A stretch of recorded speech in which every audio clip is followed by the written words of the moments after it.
இந்த கடகம் அப்படிங்கிறது சரராசி, திரும்பவும் வருது சரம், பெண் ராசி. அடுத்தது நீர் ராசி, நீர் தத்துவத்துடைய ராசி. ஓகே, இதுல இரட்டை நண்டு, இதோடைய சிம்பிள் பார்த்தீங்கன்னா இரட்டை நண்டு.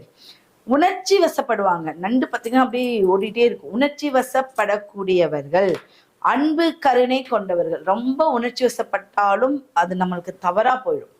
அதுக்கப்புறம் அன்பு இதெல்லாம் வந்து பூர்வீக சொத்து இருந்தாலும் அனுபவிக்க முடியாதவர்கள். இப்ப சொத்தை கொண்டு வந்து குடிச்சாங்க, 1 கோடி ரூபாய் சொத்து, அனுபவிப்பீங்களான்னா முடியாது, அதை பாட்டுக்கு அங்கேயேதான் கிடக்கும்.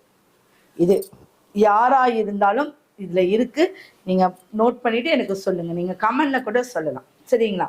அடுத்தது, வாழ்க்கையில வந்து ஒரு துணை சிறப்பா இருக்கவே இருக்காது. கடகராசிக்கு துணை சிறப்பாக இருக்காது, புரியுதுங்களா? அவங்களுக்கு நீங்க தான் செய்யற மாதிரி இருக்கும், நீங்க தான் அவங்கள பாதுகாக்கிற மாதிரி இருக்கும். அவங்க கொஞ்ச நாள் தான் அவங்களுக்கு நல்லா இருந்திருப்பாங்க, அதுக்கப்புறம் வந்து துணை சிறப்பாக இருக்காது.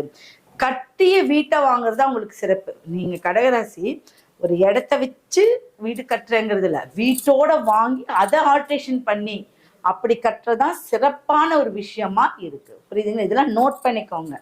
அடுத்து, வளர்பிறையில இருக்கக்கூடிய திங்கள் வியாழன், தேய்பிரையில் இருக்கக்கூடிய புதன் வெள்ளி, இந்த நாட்கள் கடன் கொடுக்கல் வாங்கக்கூடாது. வளர்பிறையில் இருக்கக்கூடிய திங்கள் வியாழன், தேய்பிரையில் இருக்கக்கூடிய புதன் வெள்ளியில கடன் வாங்கவோ கொடுக்கவோ கூடாது. நீங்க வழிபாடு ரெகுலரா ஒரு வழிபாடு செய்யணும் அப்படின்னா ராமர் வழிபாடு. இந்த ராமர் வழிபாடு அப்படிங்கிறதா, நீங்க அப்பப்போ வனவாசம் மாதிரி போயிடுவீங்க, அப்பப்போ எனக்கு எதுவுமே இல்லப்போ அப்படிங்கிற மாதிரி ஆயிடுவீங்க. ராமர் வழிபாடு சிறந்த ஒரு வழிபாடு.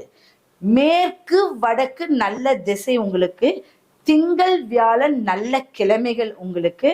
குரு ஓரையில் எது செய்தாலும் வெற்றி கிடைக்கும். குரு ஓரையில எது செய்தாலும் வெற்றி கிடைக்கும்.